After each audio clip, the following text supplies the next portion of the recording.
Hi students, tomorrow you are going to appear one of your vital examinations of your life.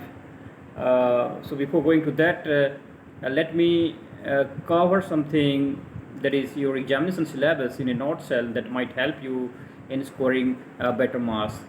So first of all, let's discuss the comprehension passage.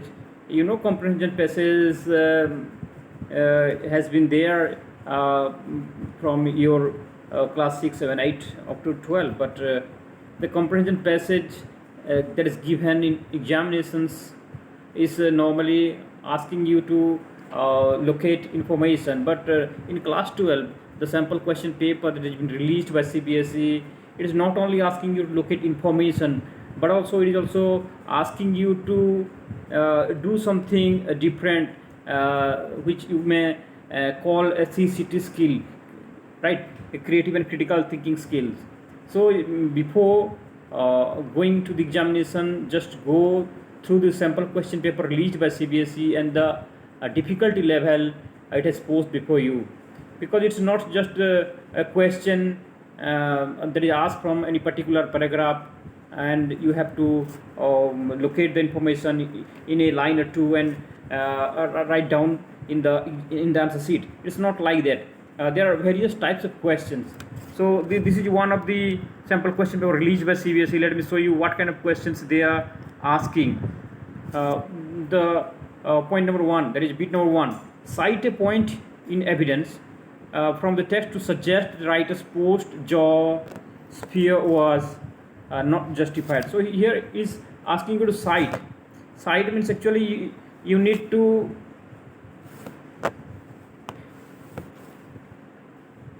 exactly locate the line, the evidence, the points that is given in the paragraph or in any of the paragraphs where it proves that the writer's post-jaw sphere was not justified. So in this case, there is information when you read through or go through the paragraph that there is information which tells you that there are only two shark bites. There are only two shark bites since 1900 on the Connecticut coast where I lived. So his fear was a vague one that is not justified, and this is the point that you need to write. So this kind of questions may be asked in examination. The first one is talking about citing an example. Then the second one, state any one trait of the writer that is evident from lines 5 to 10 and provide a reason for your choice. So it's talking about the quality, the character of the narrator or the writer. So it's also at the same time asking you to provide a reason. So here is something which you need to write from your own mind. Next, the third question is, why did some people think that he was very stupid? So why type question, again you have to reason out. Fourth question, again why. So you have to give some explanation, some logic. So these kind of questions will be there. So it is not just normal questions which you are acquainted with, which demands you to answer something locating information from the paragraph. But you need not lose your heart. You can definitely find out the answers either directly or indirectly from the passage itself. So don't lose your heart. Apply your reasonings, apply your critical thinking, and write in your own language, because the practice of actually locating information and transferring it to the answer sheet as it is has to be stopped, has to be shunned from here onwards. You have to write something from your own. Anyway, there are questions which is starting with what, which. So in those cases you have to answer as per the question. Even though you find the answer in the passage, don't write as given in the passage or paragraph. Begin the answer with the way the question has been put to you. If it is asking what, then pick out the word which is most appropriate and relevant, that may be useful for you, and then begin the answer. So answer according to the question, right? So that will be a crucial point, a vital point while answering in this kind of question. Then the second type of passage that is given, that might contain some graph chart or some tables. I think this would be easier for you, and here this is easily a scoreable area. So don't leave these two questions. If you are not certain about the difficulty level of the rest of the question paper, do attempt it at first. Otherwise you can leave it for the rest of the time after you complete your other sections. But anyway, in the paragraph 1 is an interesting one, riveting one. You can just go with this sequence, answering from question number 1, but it's not mandatory that you answer the question in sequence. You can even start writing from a different section, but yes, write answers section wise. That is wise to do in examinations. Again, you are getting two questions, that is from reading comprehension. So one is carrying 8 marks and another is carrying your 6 marks, right? So 14 marks. Out of 14 you can score easily 12 or 13, and if you are good at this skill, you can score 14 out of 14. So do attempt these questions, don't leave any question, and if you are leaving any question, then do tick mark a question so that at the last moment you can attempt that question, because it happens that sometimes we forget which question we have left out. So do that question. Now come to the writing section. In writing section, you are going to get some invitation type of question, and as you know that invitations might be of different kinds, formal, informal. It may be inviting, or it may be acceptance, or rejection. It may be of various situations. It may be from institutional. It may be from social setup. So there are various situations and conditions in which invitations are drafted. So go to the question properly. First of all, try to find out whether the question has clearly asked you to write the invitation in a formal tone or an informal tone. If it has written in ask you to accomplish the task in a formal tone, don't interchange it to informal. Or if it has asked you to write in informal language, then don't change it to formal one. Marks will be deducted definitely for changing the tone and language and style and form. So don't change. If it has asked you nothing, then it has left you to judge what way you should answer it.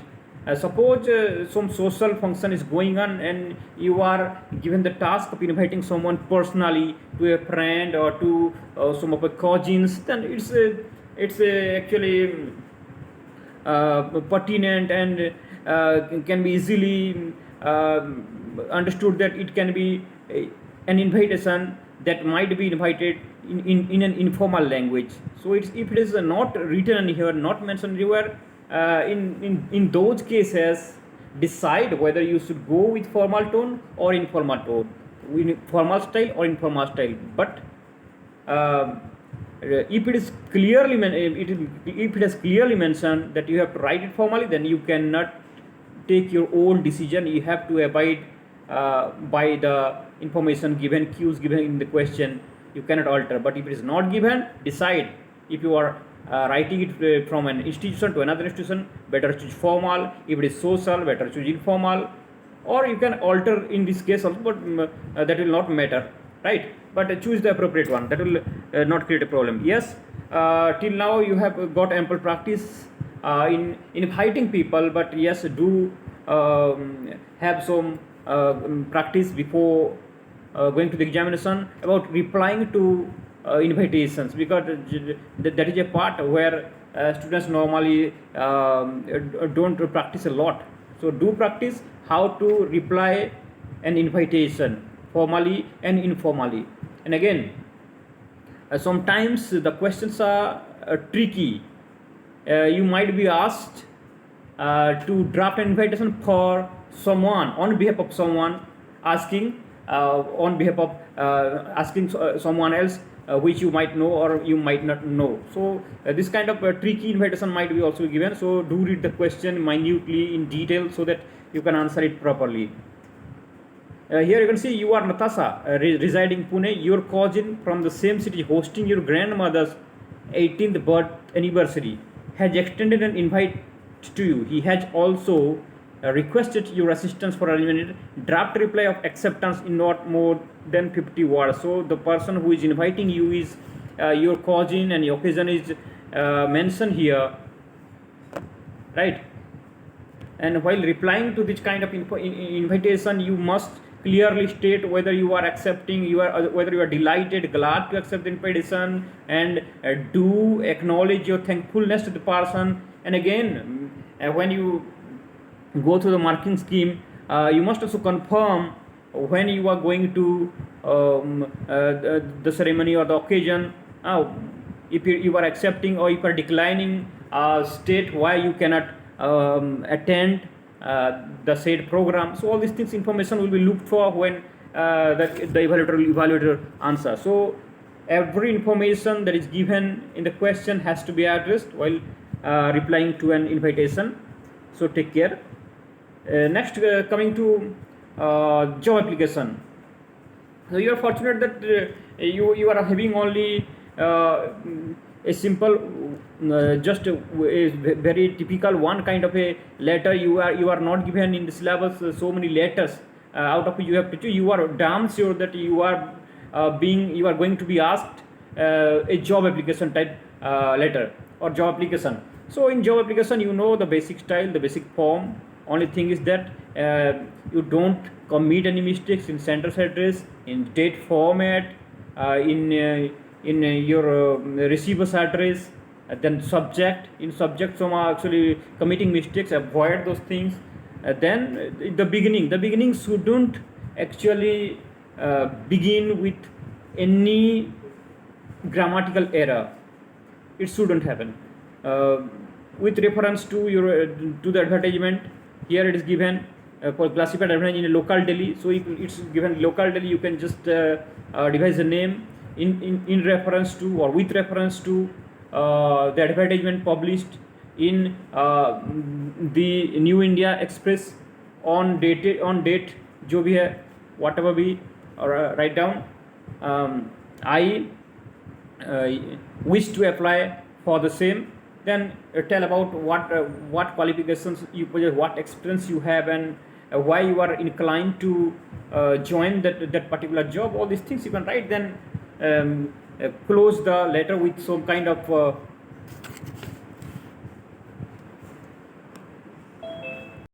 okay, so little bit reduced ones in between. Okay, so when you are writing the beginning sentence, do choose in reference to give the exact reference, the newspaper, the date, and then your why and then your willingness to join the post, and the qualification you possess, and why you are inclined to do that. Then close the letter with a line that if given chance, or if selected, or if given the opportunity, I would work with utmost dedication for the institution's name and fame. All these things, there are few templates, you can choose any, and then yours faithfully, your name, and then in a box your biodata or CV, right? All these things. And I am very happy that most of you are scoring very well in this job application. The alternative given for job application is that your report writing. Report writing is going to be a tougher one when you compare it with against this job application, but still it is a scoring one. If you know exactly how a title has to be chosen, how the byline has to be written, how your designation as a student, as a school secretary, or as a staff reporter, whatever designation given, you need to write or mention that in the byline, and then place and date to the left, and after that there should be visibly 3 paragraphs, because they will be looking for whether you know how to make paragraphs. The introductory one that elaborates the title, then the main body, how the events occurred in a sequential manner, and the last one, the third one, is the summing up and the overall view, overall perception of the entire program, whether it is successful one or whether it needed any improvement. All these things may be summed up. So this is also going to be tricky questions. Now this one that is on your screen, that was for job application. They might give you some advertisement. You have to study the advertisement and then you have to apply for the job. That will be definitely there. And this one, the B, that is the alternative one, that is report writing. It's talking about some each one campaign which is going on in the district of Malkangiri, Odisha, and it's is an official flagship program, and you have to write a report as a reporter. So report writing is of various kinds. The basic categories: one is writing for the newspaper, another is writing for school magazine. These two things have been covered. There are so many other aspects also, but those things are normally not asked. Writing for a school magazine or a newsletter, or writing for a newspaper as a journalist or a reporter. So both the types of report writing are official, are formal. Passive voice is normally used, past tense is used, sometimes future tense is used, right? And always it is avoided that you write I, we, us, our. These words are not to be used. I, we, us, our. These are quite informal, and you have nothing to make there which may sound or which may read like personal one. It's not your personal one or your one man's view. You are writing for a larger audience, so there is nothing personal. You are just a reporter, you are just a mediator. So don't give your personal thinking, personal thought, personal feelings there in the report writing. Just narrate things how it occurred in the past, right? So it should be preferably in past tense, and that is to in passive voice. The object should be made the subject. The program was organized, the program became successful, students joined, all these things. So the objects or the events should become the subject of sentences. You know what passive voice is, right? Now coming to the literature sections carrying 2 marks questions. These questions are actually testing how deeply you have gone through the chapter. So it's not going to be a very easy one, particularly that is asking some information. It's as per the sample question paper said, it is really asking you to give some opinion, give your views, comment. So it's a kind of actually long answer type question that is carrying 2 marks question. So be careful. Because question number 1, a mistaken identity led to a discovery of new one of the red trap peddler. How did this impact him? So how did this impact him? This answer you won't find in the chapter anywhere. So it's your own view. So reading the chapters, going through the chapters, knowing the summary, and reflecting becomes very important either for 2 marks question or 5 mark question. So always try to answer questions after a bit of thinking, not what you have memorized for the examination. Memorization may not help in these kind of questions, right? So think before you write. And yes, in 2 marks question they will be strictly checking your grammatical errors, your tense used, and spelling mistakes, and for each 2 mistakes they will deduct half marks. So be careful while writing 2 marks question. Before you write or after you write, reread what you have written, whether your tense form is correct, whether your spellings are correct, whether the answer is correct or not. Otherwise you might be thinking that you have answered the question correctly, but you might not get 2 out of 2. They might deduct half or 1 mark. right? Next question is, you can see, as the host of a talk show introduce Rajkumar Shukla to the audience. So nowhere this answer cannot be found anywhere in the book. So it's asking you to introduce Mr. Rajkumar Shukla. That means you have to describe his character. It's a kind of character sketch, right? How he was actually having a fighting spirit, though he was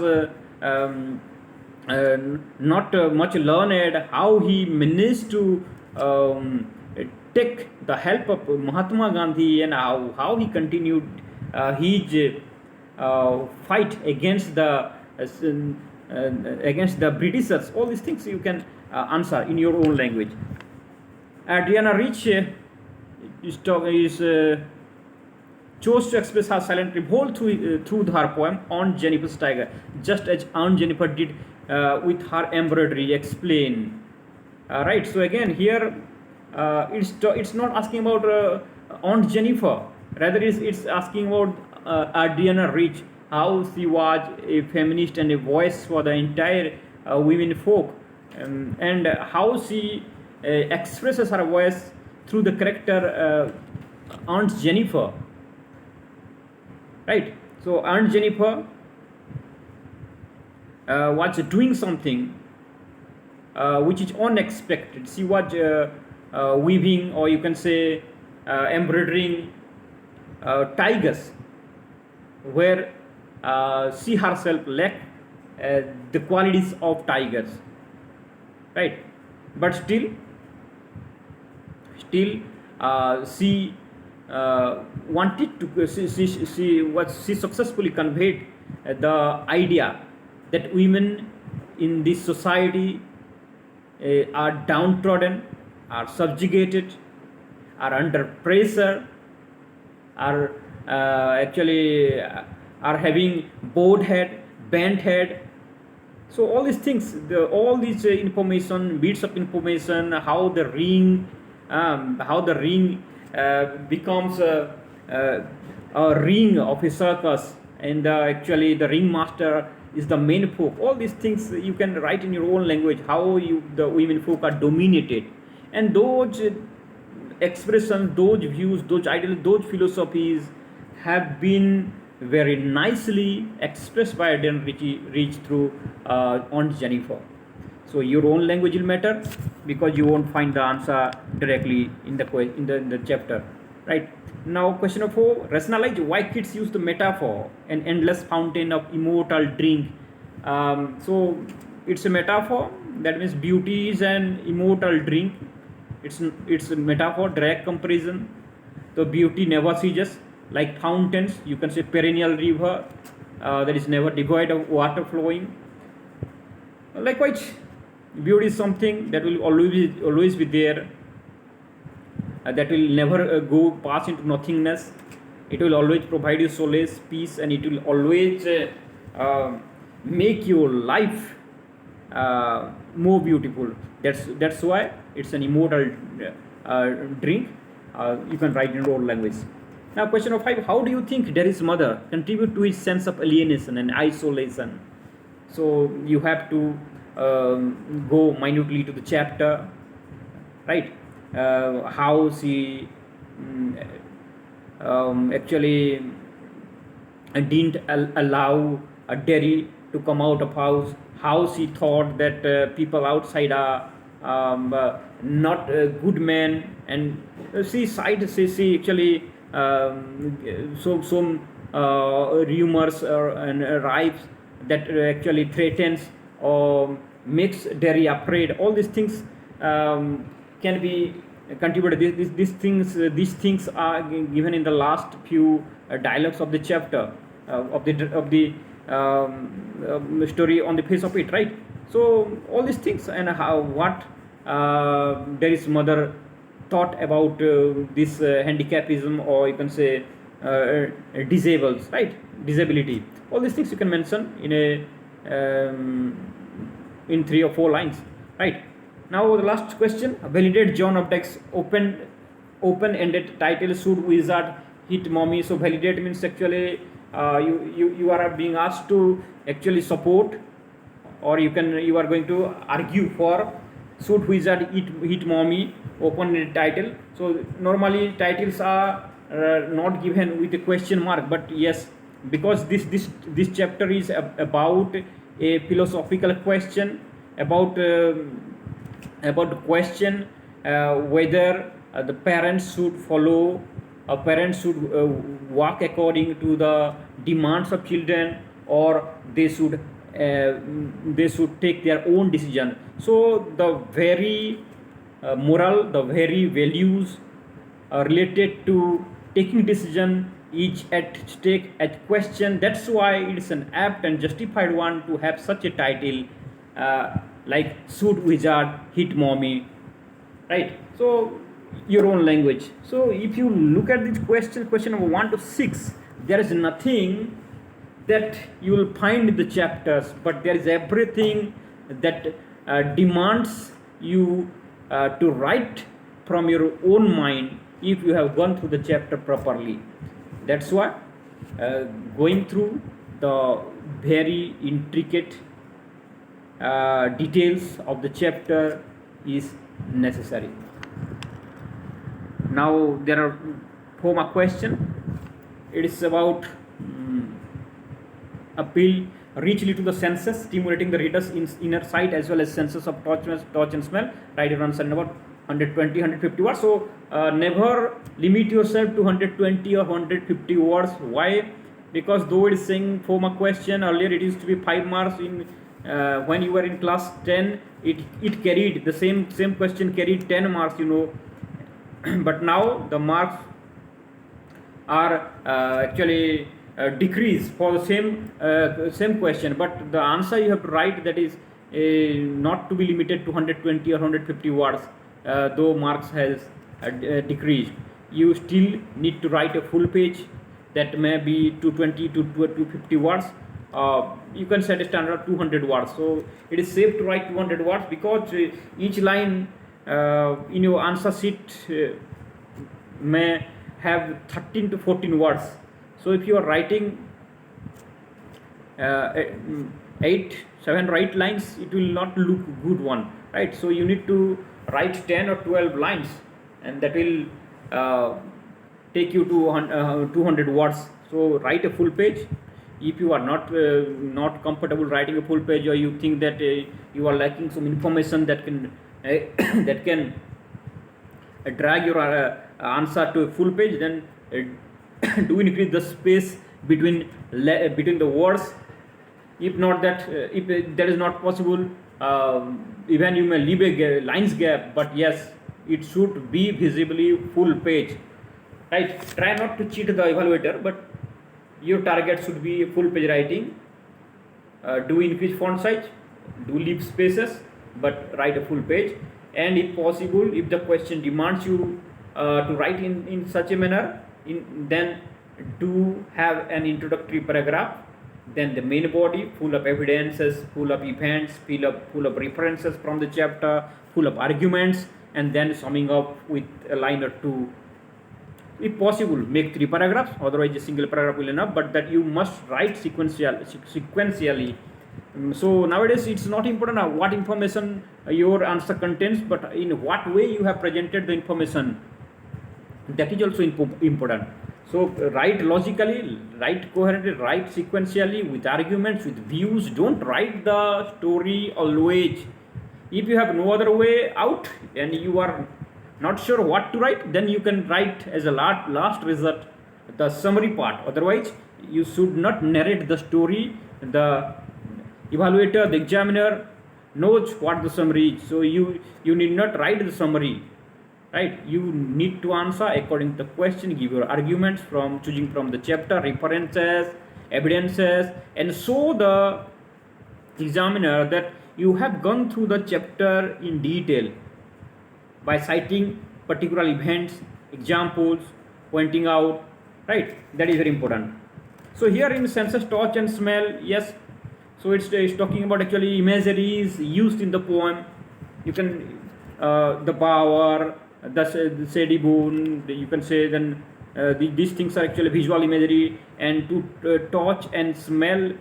um, yes, to touch and smell, that means touch and smell may not be here exact expression. It's about talking about overall imagery.